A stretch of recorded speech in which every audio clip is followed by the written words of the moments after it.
يا نفس إن لم تظفري لا تجزعي. Welcome to our Daawaa or our channel.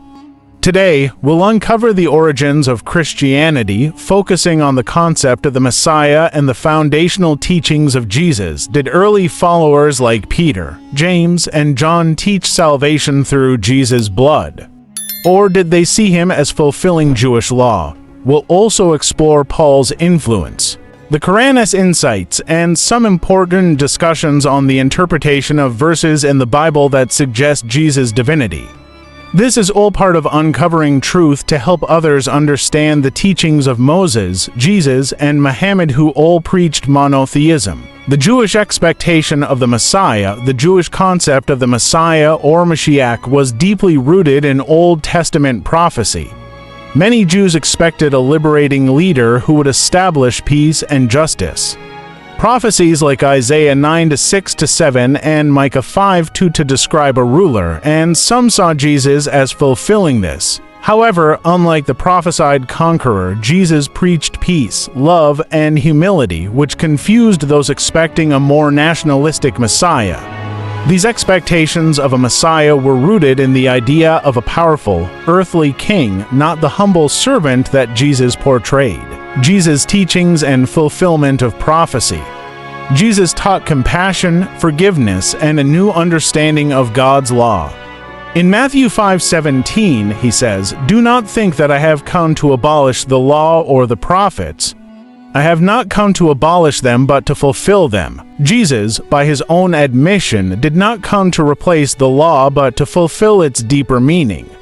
He observed Jewish law, promoted circumcision, John 7:22, and kept the Sabbath, showing a commitment to Mosaic law, which his early followers also observed. His role, in their eyes, was as a guide to spiritual renewal, not necessarily a divine figure. Early followers: Peter, James, and John. After Jesus' departure, his closest followers Peter, James, and John led the early community in Jerusalem. They continued observing Jewish laws, emphasizing teachings that aligned with Jewish customs. Acts 15:1 reflects this, with early believers saying, "Unless you are circumcised according to the custom taught by Moses, you cannot be saved." James, Jesus' brother, led with a deep respect for Jewish law, guiding the Jerusalem church toward devotion to the God of Abraham. There was no immediate shift in their teachings towards viewing Jesus as divine, as their focus was on following his example and his message of peace. The role of Constantine shaping Christian doctrine. In the early centuries, Christianity faced a defining moment at the hands of Emperor Constantine. In 313 AD, Constantine's Edict of Milan legalized Christianity, granting it a favored status within the Roman Empire.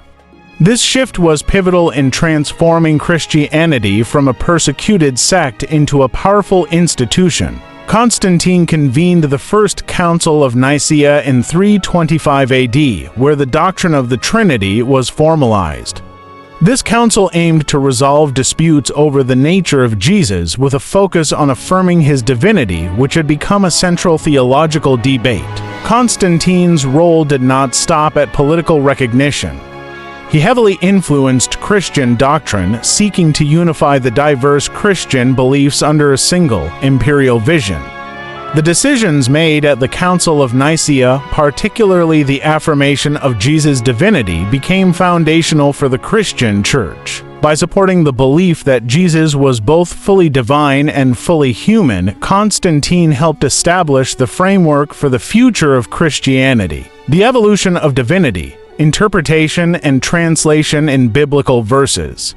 Over time, certain verses in the Bible began to be interpreted to suggest Jesus' divinity.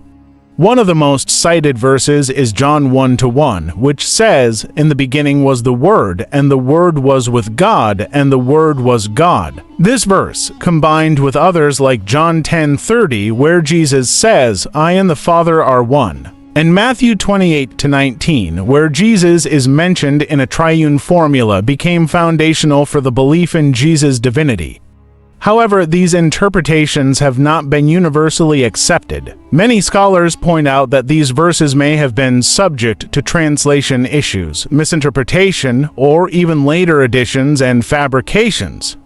For instance, John 1:1 in the original Greek uses the term logos, which in Greek philosophy had a meaning beyond a person. Early Christians, particularly those influenced by Hellenistic thought, might have applied a different understanding of logos than what was originally intended.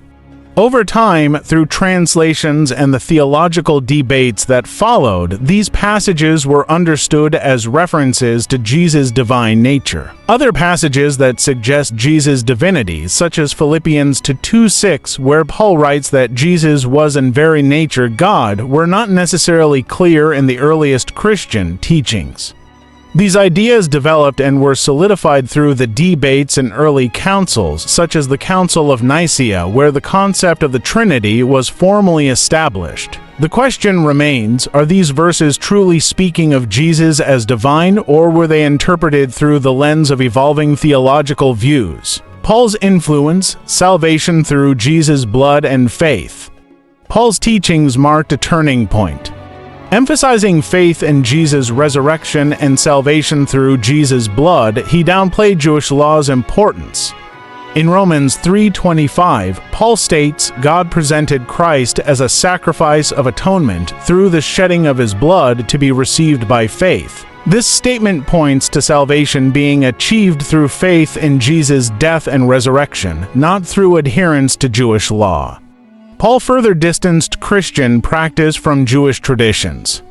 Galatians 5-6 reflects this, for in Christ Jesus neither circumcision nor uncircumcision has any value. The only thing that counts is faith expressing itself through love. In this way, Paul advocated for salvation through faith alone, regardless of the works of the law, which became one of the central tenets of Christianity over time. Conclusion: uncovering the true message and unity in monotheism. Over time, Paul's teachings created what would become Christianity, a new faith identity distinct from its Jewish roots.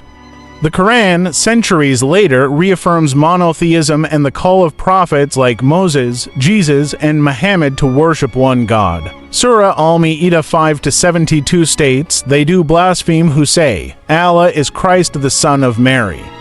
For there is no God but one God." This reflects the Qur'an's respect for Jesus as a prophet, highlighting a path to salvation through worship of the one true God rather than through blood sacrifice. We share this message with love for humanity, hoping others will seek the original teachings of Moses, Jesus, and Muhammad, united in the worship of one God.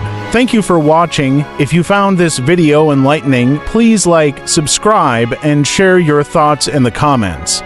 Our mission is to uncover historical truths and inspire others to explore the messages of Moses, Jesus, and Muhammad, each of whom called for the worship of the one true God. Join us next time as we explore more about faith, history, and the path to truth.